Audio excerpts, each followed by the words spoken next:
video, we are going to go through a bed yoga sequence for tight hips. So all you're going to need for this is a comfortable surface, whether that's a bed or you're on the floor, and you may want a bolster or some pillows or folded up blankets for some support. So we're going to begin lying on our backs. You can lengthen out the legs here or come into constructive rest with the feet wide, heels out, toes in, and the knees falling in towards the center. Palms can be out at the sides, or you can have your hands on your belly. And if it feels okay, you can close the eyes. And we'll just begin by connecting in with our breath.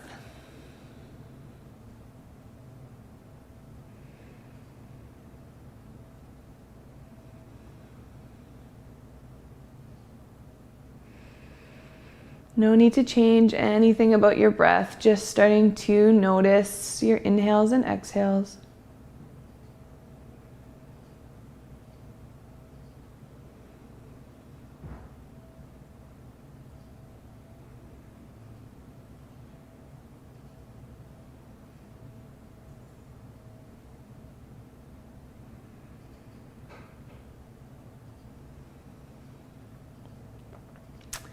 And then in your own time, we'll slowly draw the knees in towards the chest, maybe finding a little bit of a rock side to side, massaging the hips, the low back.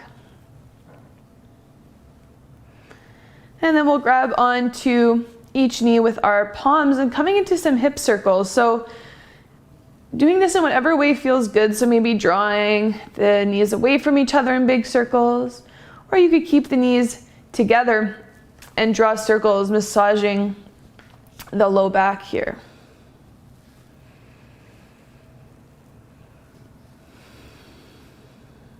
And then switching directions.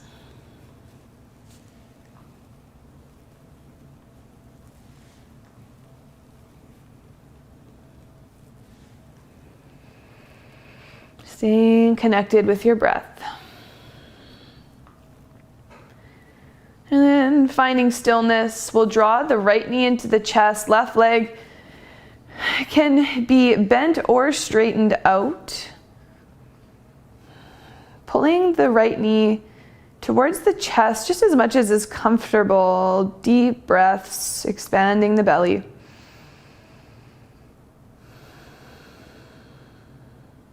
And feel free to close the eyes for as much of this practice as you'd like.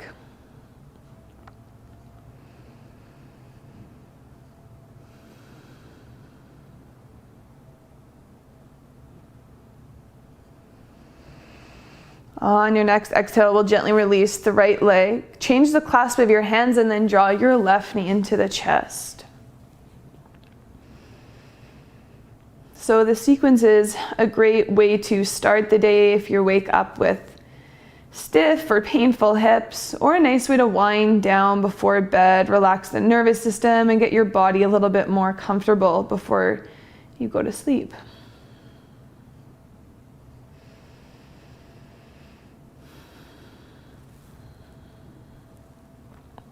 Good, next exhale, release the left leg. We'll bring the right leg back in, extend the left leg long, coming into a twist. So a couple options. For a more intense twist, we'll lift the hips up and over to the right and bring that right knee across the body. You can even use that left palm to press the knee down. For a gentler twist, bringing both soles of the feet to the mat width apart and dropping both knees to the left. For both twists, supporting that right knee in whatever way feels good, or if both knees are falling, you can even put a pillow between the knees. Gaze might come to the right.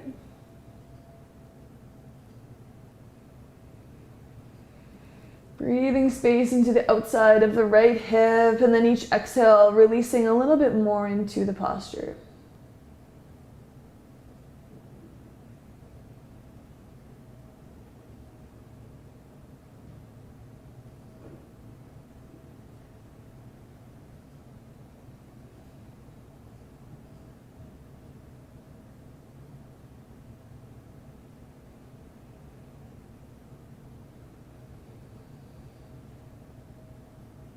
Good, next inhale, slowly come back through center. And then finding whatever twist you did on that side on the other side. So maybe lifting the hips up and over to the left and bringing that leg across, or just dropping both knees over to the right. And gaze might come over to the left. Just whatever feels best in the neck.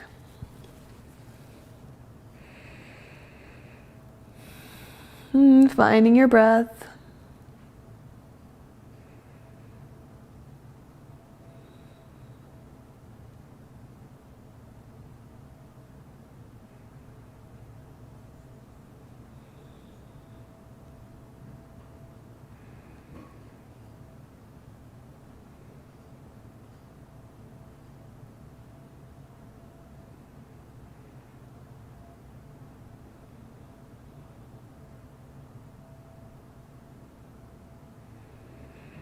Good, next inhale, we'll slowly come back through center. Adjust the hips back to center, and then we'll pull the knees towards the chest. You can grab the backs of the thighs, or if you can reach, we'll grab the outsides of the feet, coming into happy baby pose. So as we draw our feet down towards the floor or our thighs down, we're working to flatten our low back, so drawing the tailbone to the mat as well as our shoulders down towards the mat. Just deepening the stretch. And then you can rock side to side if you'd like, or stay still, or maybe even lengthen one leg out and the other as you rock side to side. And just finding whatever feels best in the body here.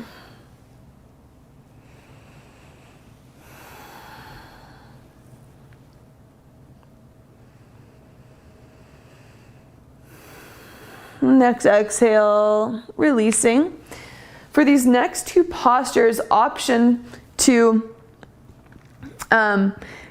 do the two options are to turn around, and we'll do them facing down, but I'll give you options to stay on your back as well if that's more accessible for you. So we're coming into a child's pose. If you can't get there, we're going to draw the knees towards the shoulders and just holding.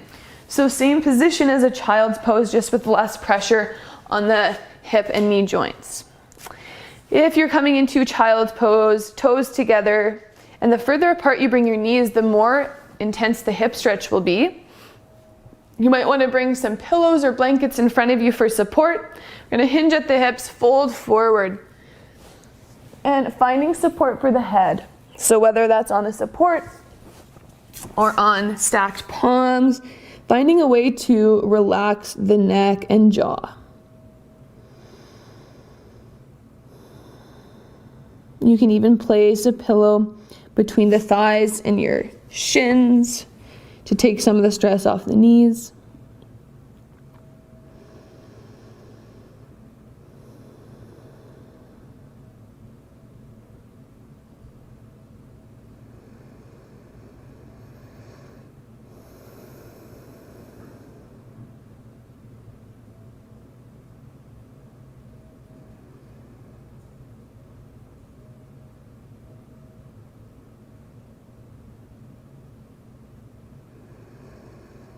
Good, we'll slowly come back up. For our last posture, we're coming into pigeon pose. So this is a pretty intense hip stretch. If that's too much, you'll come into figure four. So on your back, opposite ankle crosses over the knee, pressing the leg away from you, and making sure to flex those toes back to the shin to protect the knee. And then to deepen, pulling the thigh in towards the chest. So that's your option from your back. To come into pigeon, we'll start in a tabletop position and then draw the right knee in towards the right wrist, left leg extends straight behind. So most of us will be lifted on our right side, so you can bring something under the hip here for support, and then maybe something out in front of you as well, so you can come down onto it. But if that's not accessible, you can stay up, or maybe just come to forearms. Wherever you are is perfectly fine. Doing your best to relax the shoulders, the neck, and the face.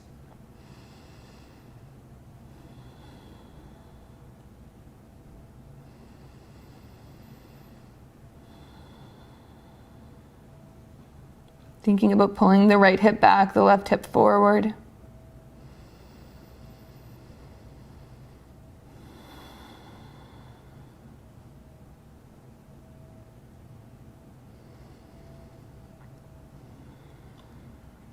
And if you're in pigeon and you're having trouble with pain in the right knee, definitely taking a figure 4 instead. We don't want any pain or discomfort in the knee joint.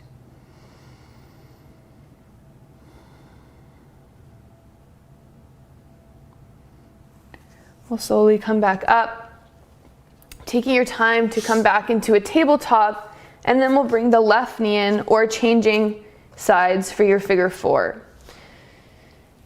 If you're in pigeon, right leg is straight back behind, pulling right hip forward, left hip back, as if we're trying to square the hips forward, and then staying up or coming down into resting pigeon, maybe supporting left hip or your torso, and then relaxing the neck and the jaw.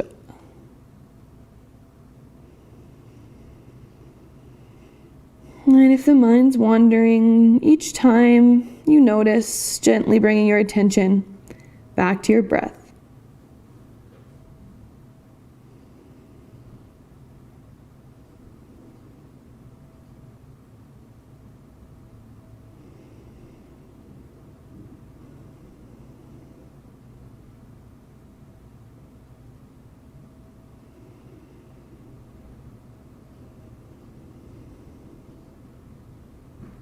Couple more deep breaths.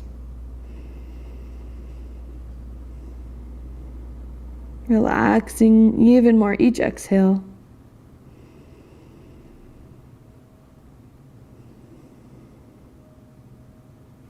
And then when you're ready, slowly come back up, rocking onto the left hip, and then you can swing the legs around, either coming to lie on your back for Shavasana or taking a comfortable seat as we close off practice. So wherever you are, you can allow the eyes to close if that feels okay, or just finding a soft gaze.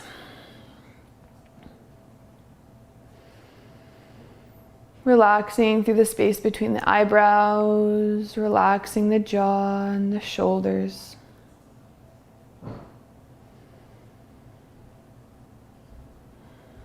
Breath is flowing organically.